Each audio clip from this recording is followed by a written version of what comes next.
Hey everybody, welcome to JLB Sports TV. I am Justin Block, and today Liverpool drew 0-0 against Swansea at Swansea. Now the big story going into the game was Ashley Williams versus Luis Suarez. Ashley Williams published a book earlier this week. I don't know why Ashley Williams is releasing a book, but in the book he basically said, I hate Suarez and everything he stands for in his guts and his family, and I hate Suarez and I hope he dies. No, he didn't say all that, but he expressed his dislikes for Suarez. There was talk that maybe he wouldn't shake Suarez's hand in the beginning of the game because it would become a whole big mess, take away from the fixture. Brendan Rodgers, we all know Brendan Rodgers managed Ashley Williams last year at Swansea, apparently had peace talks with them, everything was sorted, everything was fine. Hands were shook, and there were no problems on the pitch. Ashley Williams did his job as a defender, I guess, today, and got the better of Suarez. It was a clean sheet. Suarez didn't get on the score sheet at all. Now, a couple key match facts. Swansea and Liverpool basically attempted the same amount of passes, they basically completed the same amount of passes, and they basically had the same amount of possession. Two terrific passing sides from them.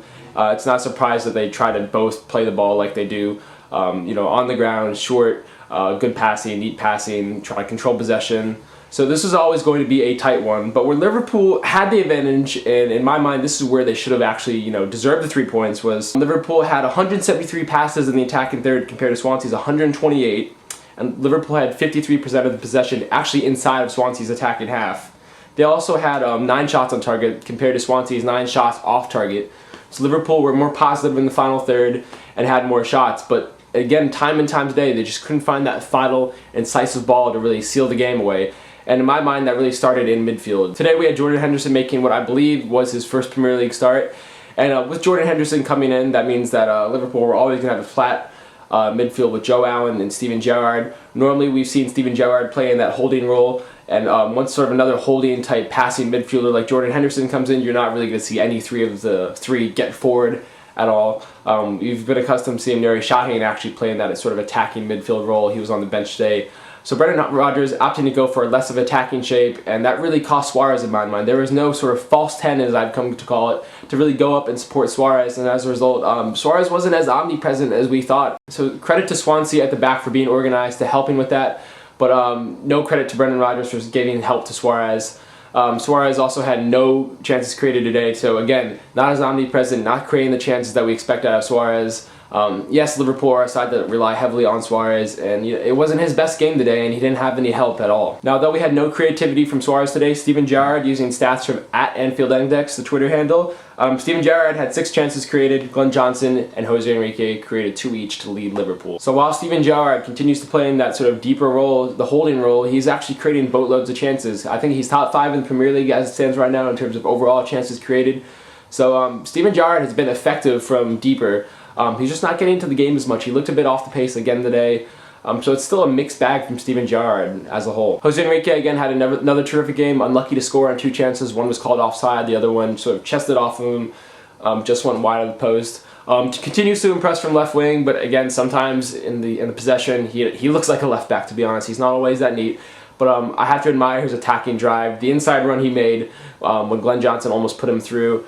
You can't say that Stuart Downing would have ever made a run like that. It's remarkable how the attacking instincts that Jose Enrique has, always trying to look forward, always working hard. Personally, I want Jose Enrique back at left back. I think Stuart Downing was horribly unimpressive today, almost cost Liverpool a goal, and actually got Pepe Reina injured a little bit. Downing misplayed the pass, Swansea pounced on it, and Enrique had to come out and got a nick on his head for it. So another good game from Jose Enrique, but honestly, I would just prefer to see him back at left back. Now, as far as my studs and duds of the game go, my stud of the game, I'm going to give it to Joe Allen. He had 93% pass accuracy today, had more passes forward than any other player other than a defender, with Jose Enrique being second. Joe Allen also won possession 14 times today, which is the most in the game for any player. So Joe Allen did his thing in midfield today. I saw somebody on Twitter was saying in the first half, oh, I didn't notice Joe Allen was even in the game. Well, if you don't really notice Joe Allen, that means he's probably doing his job. Now, my dud of the game, this is difficult for me, but I have to say Raheem Sterling. I think Sterling got into lots of good positions. I always appreciate the way he gets back defensively, and his pace is always valued aside. But again, time and time again today, he had chances where he would be sort of in the crossing zone, and he just didn't get in a good final ball. I think we can all agree that Raheem Sterling's final product isn't quite there yet. He was unlucky not to score, had a chance to go off the bar. That was Liverpool's really best chance of the game, other than the offside goal. But I think Raheem Sterling could have created a lot more chances today.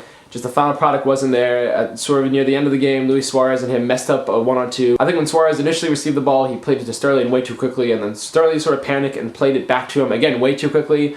I don't have a problem with him making that pass per se, but it was horribly weighted. Suarez got dragged out wide and snatched at a shot. So Liverpool screwed up a 2-on-1 between Raheem Sterling and Luis Suarez. Not something that should be happening. So I think Raheem Sterling left much to be desired on the pitch today. I thought it was a good shift, but as far as being a real dud-go, he had a chance to make an impact, and he consistently, didn't make that impact that he was supposed to with those final passes. I know this is not, the best dud of the game, but in a match that was kind of boring, I'm just going to give it to Reece. I'm just going to name Raheem Sterling that, and that's going to be that. So that's all for today with JLB Sports TV. I'm Justin Block. Give me your thoughts on the match down below. Just looking ahead to the future real quick.